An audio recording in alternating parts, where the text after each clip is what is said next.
The date is July 23rd, 2026, somewhere in the quiet green heart of Northamptonshire. On an island in the middle of a lake, nobody is allowed to cross. The grass is undisturbed. The water is still. And for the first time in nearly 30 years, a photograph has appeared online that, if the whispers are true, should never have existed at all. What if I told you that a single Instagram carousel posted from California on a warm Thursday afternoon had done what 4 attempted break-ins over 2 decades could not do across the water at Althorp? What if I told you that the Earl who tore down the bridge to his sister's grave, the man who stood in Westminster Abbey in 1997 and told the world he would protect her memory, has now gone completely silent?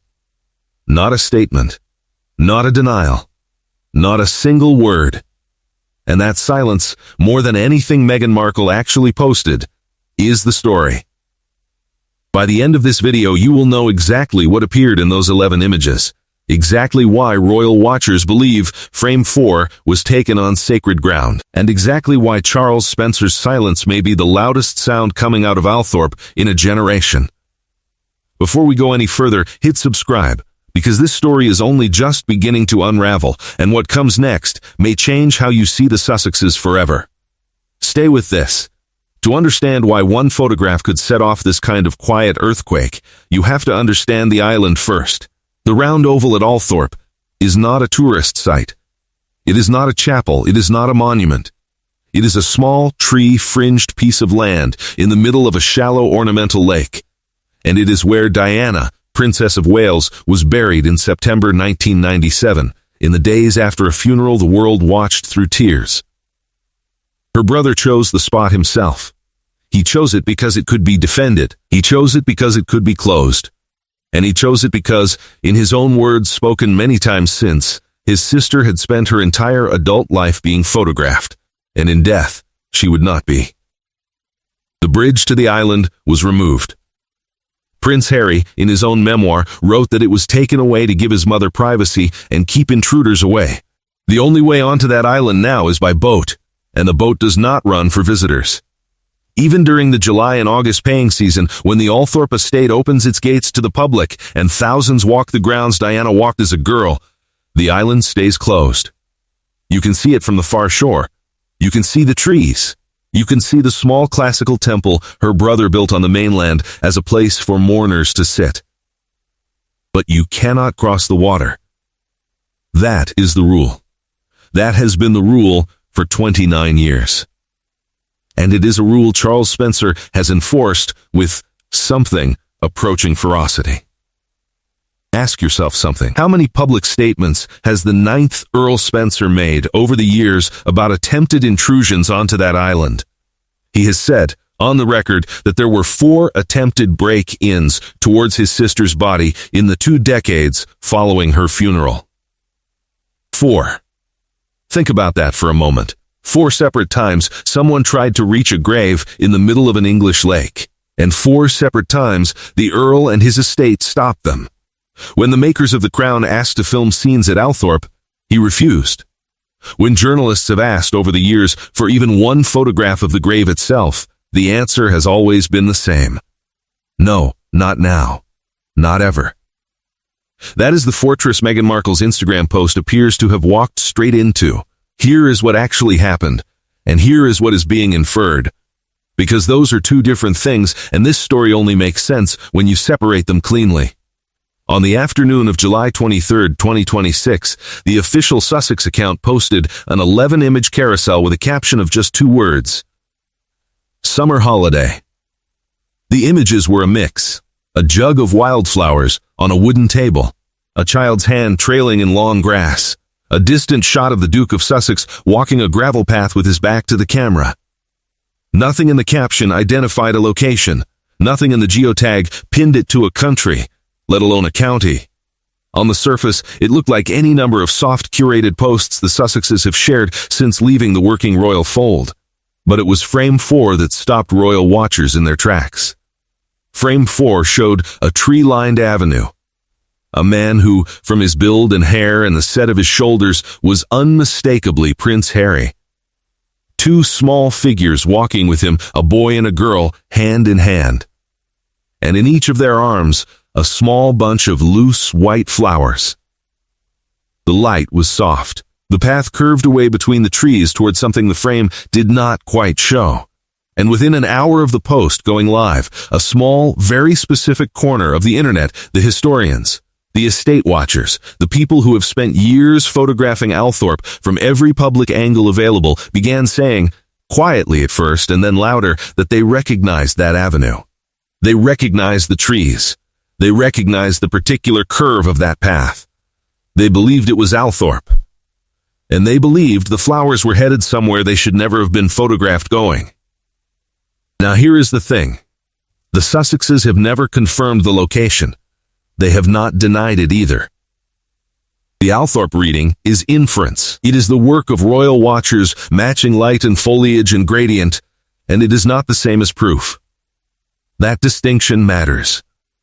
This video is not going to tell you the Sussexes confessed to something they have not confessed to. What this video is going to tell you is what happened next, because what happened next is where the story actually lives. Nothing happened next. That is the point. That is the entire point. Charles Spencer, a man who has spoken publicly and with real feeling about every attempted intrusion at his sister's grave for 29 years, said nothing. Not on the day of the post, not the day after, not the week after. His social media, usually active with book news and estate history and the occasional sharp aside about press intrusion, went quiet in a way regular readers noticed immediately. No statement from Althorp. No statement from his office. No confirmation. No denial. No clarification. Just silence. Of the kind that sits in a room and gets heavier the longer nobody speaks. And in a family this famous, in a story this raw, silence is never neutral. Silence is a decision. Silence is a choice. And the choice a man like Charles Spencer makes, given his history and his temperament and his very public promises about protecting his sister's memory, is almost always the most revealing thing in the entire story. If you have been watching this family for years, you already know why. Let me take you back to July 1st, 2017. It was Diana's would-be 56th birthday, and a small, private rededication ceremony was held at the graveside on the island.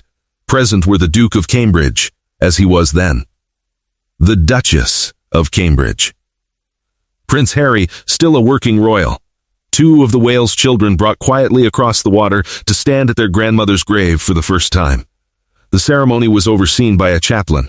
Prayers were said, flowers were laid, and from that entire event, attended by the two men who had lost her and the small next generation who would grow up in her shadow, not a single photograph was ever released.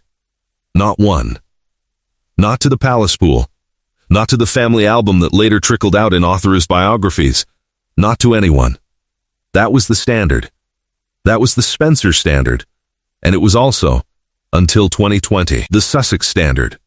So when a photograph, or the inference of a photograph, appears in 2026 that looks very much like Harry walking his own children down that same avenue with flowers in their hands, the question is not, is it beautiful? Because it is. The question is not, does he have a right to visit his mother's grave with his children? Because of course he does. She was his mother before she was anyone else's icon. The only question that matters is this. Who authorized a camera onto that island, and why has its owner stayed silent since?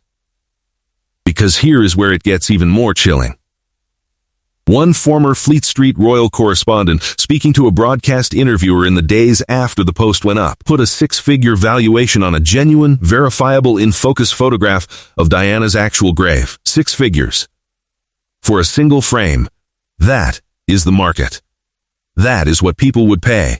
And that is the market Charles Spencer has spent nearly 30 years defending his sister's memory against, the market that would turn a mother's headstone into a commodity, a private island into a backdrop, a small family gesture into content.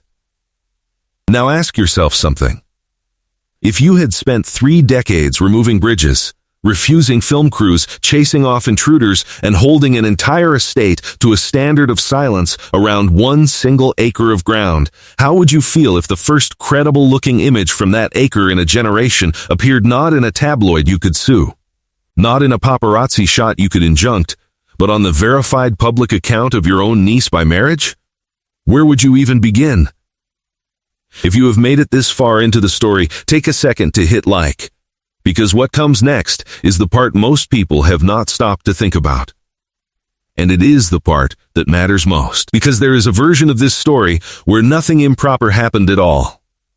There is a version where the photograph is not Althorp, where the avenue is somewhere else entirely, a rented country house, a Cotswold lane, a garden in California that happens, in soft summer light, to look like an English estate to eyes that want it to. That is possible. That is very much possible. And in that version, Charles Spencer's silence is simply the silence of a man who does not want to dignify speculation with a response, because responding is what feeds it. But there is another version, and in that version, a boat crossed the round oval sometime in the summer of 2026, carrying a father and 2 small children and a camera, and someone somewhere authorized it. Perhaps a family member, perhaps the Earl himself, in a gesture of reconciliation nobody has yet been told about. Perhaps a staff arrangement made quietly, months in advance, on the understanding that the images would remain private. And in that version, the moment those images went public, captioned, styled, algorithmically pushed, a private permission became a public event, and a private grief became something else. That is the version royal watchers are quietly reading. That is the version that would explain the silence. Because a man who had been asked and had agreed and had then watched the terms of that agreement shift under his feet would not rush to a press statement. He would go still. He would go quiet. He would pull inward, the way people do when they are working out whether the thing they lost is worth the thing it would cost to say so publicly. Sources close to the Spencer side of the family have said very little on the record. But those monitoring the family's internal dynamics have noted a pattern. The Earl's public schedule in the days following July 23rd was scaled back. 2 speaking engagements were quietly moved. A podcast appearance he had been trailing for weeks was postponed. Small things. Deniable things. The kind of things that only mean something when you place them next to a silence and let them speak. Meanwhile, in California, the carousel stayed up. It was not edited.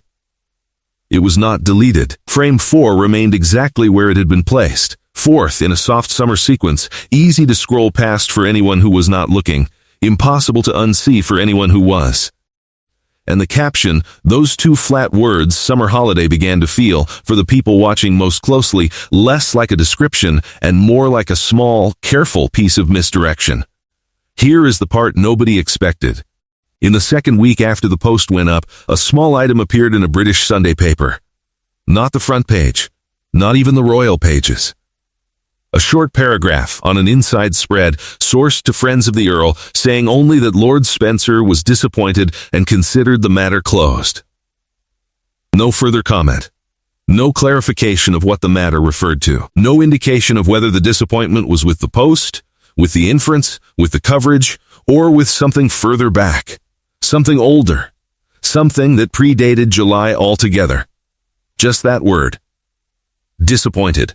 Sitting on the page like a stone dropped into still water. Because here is what disappointed means. From a Spencer, in print, on the record. However, tangentially, it means the door has been closed. It means the boat is not going out again. It means whatever arrangement, whatever understanding, whatever quiet accommodation might have existed between the 2 branches of Diana's surviving family has, for now at least, been withdrawn. And it means the next generation of Wales and Sussex children may grow up under a very different set of rules about who gets to cross that water, and when, and why. Think about that for a moment. Think about what it means for a family whose entire modern mythology is built on the idea that Diana's sons would somehow, someday, reconcile. Because the story of that reconciliation has always assumed a middle ground, A neutral space. A place where William and Harry could stand together again as brothers, not princes. And for a long time, Althorp, quiet, controlled, held by the uncle who loved them both, was the closest thing to that neutral ground the family had. If that ground is gone, if the bridge that was already physical is now emotional, then something more than a photograph was lost in July 2026. Something structural was lost. Something that will be very difficult to rebuild. And this is the part where the story stops being about one carousel and starts being about a much bigger question. What does the modern monarchy or the modern post-monarchy in the Sussexes' case do with private grief in a public age? Diana understood this question better than almost anyone alive. She lived and died inside it. And her two sons have spent every year since her death answering it differently. William, drawing the line tighter, keeping his own children almost entirely offline, releasing images on his own terms and only on his own terms. Harry, at first the same, and then, gradually, from Montecito, drawing a different line, softer, warmer, more curated, more shared, more monetized, depending on which side of the Atlantic you are reading from. Neither approach is inherently wrong. But they cannot both be applied to the same island. That is what Charles Spencer has always understood. And that, more than anything, may be what his silence is finally saying.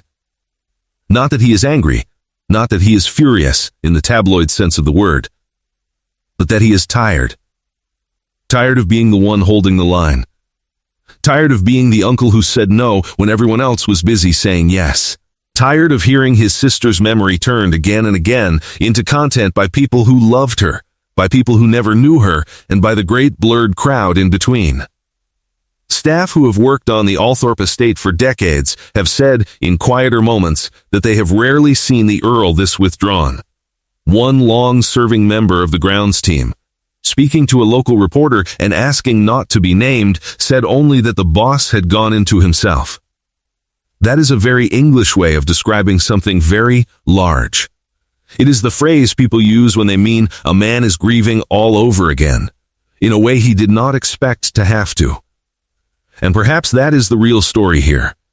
Not a feud, not a furious Earl, not a scandal, but a grief that never actually finished, reopened by an image that may or may not be what it looks like, published by a woman who may or may not have known what she was publishing, in a family that has spent nearly 30 years trying and failing to agree on what Diana's memory belongs to and who gets to decide.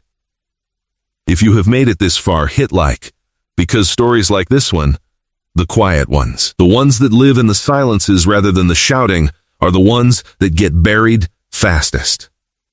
Subscribe so you do not miss what comes next, because there is one more person we have not talked about yet. And until we do, this story is not finished. Because somewhere in Kensington, in an office overlooking a garden where his mother used to walk him as a boy, the Prince of Wales has also said nothing about the carousel of July 23rd. No statement, no signal, no comment through friends. And in a family where silence is always a decision, the silence of the future king about a photograph that may or may not show his brother at their mother's grave is perhaps the single loudest silence of them all. The bridge is gone. The water is still. And on an island in the middle of an English lake, the grass is undisturbed for now.